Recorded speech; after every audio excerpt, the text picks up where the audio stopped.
তুমি ভাবছো স্বর্ণের মতো হবে, আর যদি চুপ থাকো কিছু না বলো, এটা মতি মুক্তার মতো দাম হবে। বলে না, কানা লোকের গোনা নাই আর বুবা লোকের, বলেন না, দু একজন বলে কানা লোকের গোনা নাই আর বুবা লোকের, কথা কি এমনি বলে? যত চুপ থাকবো শত্রু কম পয়দা হবে ঘরে বাড়িতে। বিবি এমন এক কিছু কথা বলছে, আপনি ঘেমে ঘুমে বাজার থেকে ধার দিনা করে বাজার করে নিয়ে আসছেন, আসে ব্যাগ উল্টা পাল্টা করে গরুর গোস্ত ফিকে দিচ্ছে, খাসির গোস্ত ফিকে দিচ্ছে, ওই টুটকা একটু পান আনেন নাই, 5 টাকার পান আনেন নাই, এই আপনার গরুর গোস্ত খাসির গোস্ত আরো যা আছে সব পিঠা, কি করছো? আমার পান টুকি আনো নাই, 30 বছর তোমার সংসার, সে কোনোদিন আমার কথা শুনলে না, দিল শেষ করে লানত। এই জন্য বলে তাকসিরুল লানা ওয়া তাকফুরুল আশিরা। রাসূল সাল্লাল্লাহু আলাইহি ওয়াসাল্লাম মেরাজ থেকে এসে বললেন, অধিকাংশ নারীদেরকে আমি জাহান্নামী দেখেছি। সাহাবা একরাম জিজ্ঞাসা করলেন, কারণটা কি ইয়া রাসূলুল্লাহ? আল্লাহ রাসূল কারণ বলেছেন, তাকসিরুল লানা ওয়া তাকফুরুল আশিরা, এরা প্রতিবেশীর সঙ্গে সবসময় খোঁটা দেয়, বদনাম করে, প্রতিবেশীর সঙ্গে ভালো আচরণ করে না, আর স্বামীর অকৃতজ্ঞ হয়, স্বামীকে অকৃতজ্ঞতার সাথে দেখে, স্বামীকে শ্রদ্ধা করে না। এই জন্য মহতারাম, এই কথাগুলো মেয়েদেরকে শোনাবো। এখন আসেন, একজন মানুষ রাগ হিংসা এটা তখনই করতে পারবে, দমন করতে পারবে, যখন সে উত্তম চরিত্রের অধিকারী হবে। কি চরিত্রের অধিকারী বলেন? উত্তম চরিত্র। উত্তম চরিত্রের এত দাম। আল্লাহ রাসূল সাল্লাল্লাহু আলাইহি ওয়াসাল্লাম বলেন, আহাব্বুন নাসি ইলাল্লাহি আহসানুহুম খুলুকা। আল্লাহ তাআলার কাছে জমিনের মধ্যে যত মানুষ চলাফেরা করে, সকল মানুষের মধ্যে থেকে ওই শ্রেণীর মানুষগুলো বেশি পছন্দনীয় যাদের চরিত্র উত্তম, যাদের চরিত্র ভালো। আহসানুহুম খুলুকা, উত্তম চরিত্রের অধিকারী। আল্লাহ তাআলা বলেন, লাকাদ কানা লাকুম ফি রাসূলিল্লাহি উসওয়াতুন হাসানা। তোমাদের মধ্যে যে রাসূল পাঠিয়েছি, এই রাসূলের মধ্যে রয়েছে তোমাদের জন্য উত্তম আদর্শ।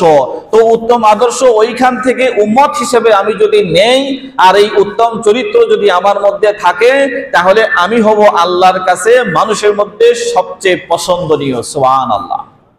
হযরত আয়েশা রাদিয়াল্লাহু তাআলা আনহা বলেন, ইন্নাল মুমিনা লা ইউদরিকু বিহুসনি খুলুকিহি দারাজাতি কাইমিল লাইলি ওয়া সাইমিন নাহার।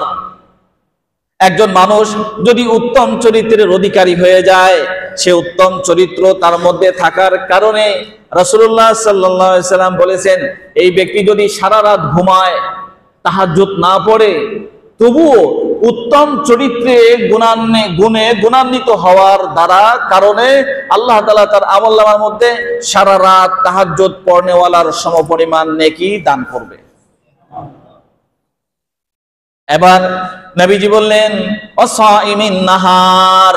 কারোর মধ্যে যদি উত্তম চরিত্র থাকে, উত্তম স্বভাব থাকে, তাহলে সেই ব্যক্তি সারাদিন রোজা না রেখেও যত মানুষ রোজা রাখবে সমপরিমাণ নেকি তার আমলনামার মধ্যে জমা হবে।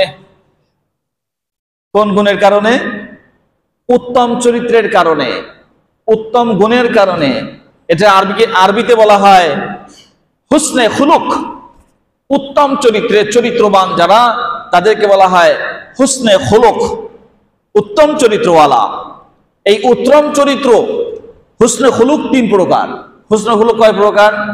জোরে বলেন, কয় প্রকার? বলে দেওয়ার পরে যদি জিজ্ঞাসা করি, উত্তর দেওয়া তো সহজ। উত্তম চরিত্র কয় প্রকার? এই উত্তম চরিত্র 1 নাম্বার হলো খুলুকে হামিদা, 2 নাম্বার খুলুকে কারিমা, 3 নাম্বার খুলুকে আজিমা। প্রশংসনীয় চরিত্র, একরামি সহযোগী চরিত্র, আর অলওয়েজ সবকিছু মিলিয়ে সার্বিক বিষয়ে উত্তম চরিত্র। বড় চরিত্রের চরিত্রবান যিনি, তিনি হলেন খুলুকে আজিমা। তাহলে 1 নম্বরের ব্যাখ্যা, খুলুকে হামিদা কাকে বলে? উত্তম চরিত্রের 1 নম্বর খুলুকে হামিদা। এটা কি? আপনাকে একজন সালাম দিল, আপনি তারে সালাম দিলেন, হেসে হেসে কথা বললেন। মুমিন আর এক মুমিনের সঙ্গে মুস্কি হাসি দিয়ে কথা বলবে। দুইজন যখন একসাথে কথা বলবে, এ যেন অন্তর, এই চোখ দিয়ে আবার অন্তরের ভিতর পর্যন্ত টের পায় যে না, এই লোক আমার সঙ্গে কথা বলছে একদম ফ্রি খোলা মনে কথা বলছে, মনের মধ্যে কোনো জড়তা বক্রতা কোনো শত্রুতা নাই, এটা যেন বোঝা যায়। আর কথা বলতেছে কথা বলার সময় মাথা নিচু করে রাখছে, এর মুখের দিক তাকাই না, কথা শুনতেছে অন্যদিক তাকায় আছে। বুঝতে হবে দিলের মধ্যে কি আছে, সমস্যা আছে, ঝামেলা আছে, ব্যারাম আছে। তো চরিত্র 3 প্রকার। 1 নম্বর খুলুকে হামিদা, প্রশংসনীয় চরিত্র। আপনি একজনকে সালাম দিলেন, সেও সালাম দিল। একদিন একটা পান খাওয়াই দিলেন, সেও আপনার একটা পান খাওয়াই দিল। অর্থাৎ একে অপরের প্রতি ধারণাটা মসৃণ ধারণা, সুন্দর ধারণা যে এই লোকের দিল ভালো, এর সঙ্গে বসে দুটো কথা বলে মনের তৃপ্তি পাওয়া যায়, বসে আরাম পাওয়া যায়। আর কিছু কিছু শয়তান মার্কা লোক আছে, ওর কাছে বসা তো দূরে থাক, দেখলে ফাঁক দিয়ে যায়, ওর কাছে ফাঁকি দিয়ে সরে যায়, পকেটে হাত দেবে। আছে না নাই? আছে। এটা হলো প্রশংসনীয় চরিত্র। 2 নাম্বার হলো খুলুকে কারিমা, একরামি চরিত্র। একরামি চরিত্র কি? আপনাকে এসে না বুঝে একটা থাপ্পড় দিল, বা আপনাকে যে কোনো ভাবে, হাতের মাধ্যমে হোক, অঙ্গ প্রত্যঙ্গের মাধ্যমে হোক, আর্থিকভাবে হোক, সামাজিকভাবে হোক, পারিবারিকভাবে হোক, যে কোনো ভাবে হোক আপনাকে কষ্ট দিল। আপনি কি করলেন? তার প্রতিশোধ গ্রহণ না করে ক্ষমা করে দিলেন। প্রতিশোধ গ্রহণ না করে ক্ষমা করে দিলেন। এটাকে বলা হয় আখলাকে কারিমা, 2 নম্বর চরিত্র, ক্ষমা করে দেওয়া। আল্লাহ রাসূল সাল্লাল্লাহু আলাইহি সাল্লামকে জিজ্ঞাসা করলেন, ইয়া রাসূলুল্লাহ, উত্তম ব্যক্তি কারা? উত্তম ব্যক্তি কারা মানে এভাবে জিজ্ঞাসা করছে হযরত মুসা ইবনে ইমরান। মুসা ইবনে ইমরান তিনি আল্লাহকে জিজ্ঞাসা করছে, ইয়া রব্বি মান আ'আজ্জু ইবাদাকা ইনদাক, আপনার বান্দাদের মধ্যে আপনার নিকটে সবচেয়ে পছন্দনীয় বান্দাকে? আল্লাহ তাআলা বলছেন যে হ্যাঁ মুসা, সেই ব্যক্তি হলো তিনি ইজা কাদারা গফারা, যিনি প্রতিশোধ গ্রহণ করার ক্ষমতা থাকা সত্ত্বেও ক্ষমা করে দেয়, মাফ করে দেয়, প্রতিশোধ গ্রহণ করে না। সেই ব্যক্তি হলো আমার কাছে সবচেয়ে ইজ্জতওয়ালা, সবচেয়ে সম্মানওয়ালা, সবচেয়ে দামি। ওই যে হাদিসের মধ্যে বলা হলো আহাব্বুন নাস ইলাল্লাহি আহসানুহুম খুলুকা, জমিনে যত মানুষ চলাফেরা করে তার মধ্যে উত্তম চরিত্রবান ব্যক্তি আল্লাহর কাছে পছন্দনীয়। ওই হাদিস আর এই হাদিস মিল, যে ব্যক্তি প্রতিশোধ গ্রহণ করার ক্ষমতা থাকা সত্ত্বেও ক্ষমা করে দেয়, সে ব্যক্তি আল্লাহর কাছে সবচেয়ে ইজ্জতওয়ালা। তাহলে উত্তম চরিত্রের 2য় ধাপ হলো আখলাকে কারিমা। এখন আসেন আখলাকে আজিমা। আখলাকে আজিমা কাকে বলে? আখলাকে আজিমার বলা হয়েছে ওয়াফু আনহুম ওয়াস্তাগফির লাহুম ওয়াশাবিরহুম। আখলাকে আজিমা 3টা গুণের সমন্বয়ে মাফ করে দেওয়া, তার জন্য ক্ষমা চাওয়া, আর তাদেরকে নিয়ে আলোচনা করা।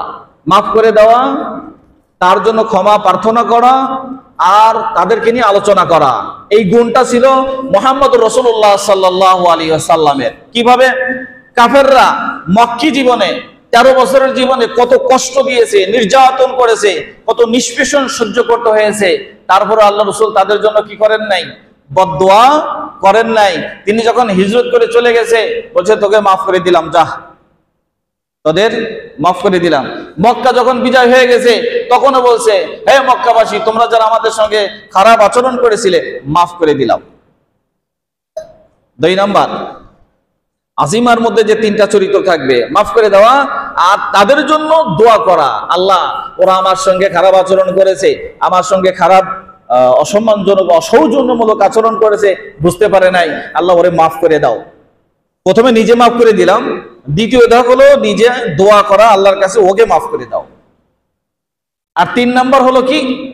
2 জনের মধ্যে কথাবার্তায় কাটাকাটি হয়েছে, তো 2 জন চিন্তা করছে এর সাথে আমার এত ভালো সম্পর্ক, কি একটা তুচ্ছ বিষয় নিয়ে কথা কাটাকাটি হলো, কিভাবে কথা শুরু করি। মানে 2 জন খুব দ্বিধাদ্বন্দ্বের মধ্যে আছে, কি আগে কথা শুরু করবে। আল্লাহ রাসূল সাল্লাল্লাহু আলাইহি ওয়াসাল্লাম বলেন, এই 2 জনের মধ্যে যে আগে মিল হওয়ার জন্য হাত বাড়াবে, কথা বলবে, আল্লাহ তাআলা তাকে সবচেয়ে বেশি ভালোবাসে। সুবহানাল্লাহ। এখন 2 জন 2 প্রান্তে আছে, 2 জনই মনে চায় একটু মিলি, আবার কথাবার্তা বলি, কিন্তু কে আগে যাবে?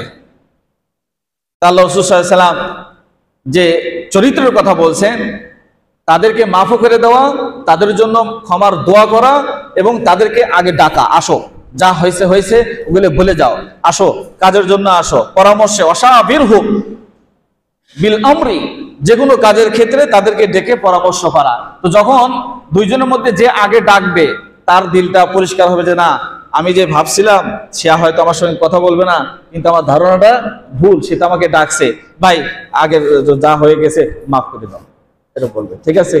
এই জন্য ভাই কি করবো, আখলাকে হামিদা, কারিমা আর আজিমা, এই তিনটা গুণ যদি সমন্বয়ে যদি আমার চরিত্র হয়ে থাকে, রাসূলুল্লাহ সাল্লাল্লাহু আলাইহি ওয়াসাল্লাম বলেছেন অবশ্যই তুমি রাতে ঘুমাবা, তাহাজ্জুদের সওয়াব পাবা, সারাদিন এই খাবা সেই খাবা, ভাজা খাবা, পোড়া খাবা, ভাত খাবা, গোস্ত, পোলাও, কোরমা, বিরিয়ানি যা আছে খাবা, রোজা রাখার সওয়াব পাবা, এই গুণ আর চরিত্র থাকার কারণে। তাহলে রাগকে হজম করার জন্য আমরা আমল বলেছি কয়টা? দাঁড়ানো থেকে বসা, বসা থেকে শোয়া, নইলে ওযু করা, আর নইলে চুপ থাকা। আর মানুষের সঙ্গে উত্তম আচরণ যদি আমি প্রদর্শন করতে পারি, আখলাকে হামিদা, কারিমা, আজিমা, তাহলে রোজা না রেখেও রোজা রাখার সওয়াব, তাহাজ্জুদ না পড়েও তাহাজ্জুদের সওয়াব, এবং আল্লাহর কাছে পছন্দনীয় বান্দা হওয়া যাবে। যদি আমি আমার রাগকে কন্ট্রোল করতে পারি আর মাফ করে দেই, তাহলে দেশে এই জ্বালাও পোড়াও ক্ষয়ক্ষতি হয়, আল্লাহু আকবার, সব হিংসার কারণে, সব হিংসার কারণে, সব ভিতরের ক্ষোভের কারণে আমরা এখনো হাদিস অনুযায়ী ওই প্রকৃতির মানুষ এখনো হতে পারি নাই। পূর্ণ মুমিন হতে হলে অবশ্যই এই জাতীয় কাজগুলোকে পরিহার করতে হবে। আল্লাহ তাআলা আমাদের সকলকে আমল করার বোঝার তৌফিক দান করে।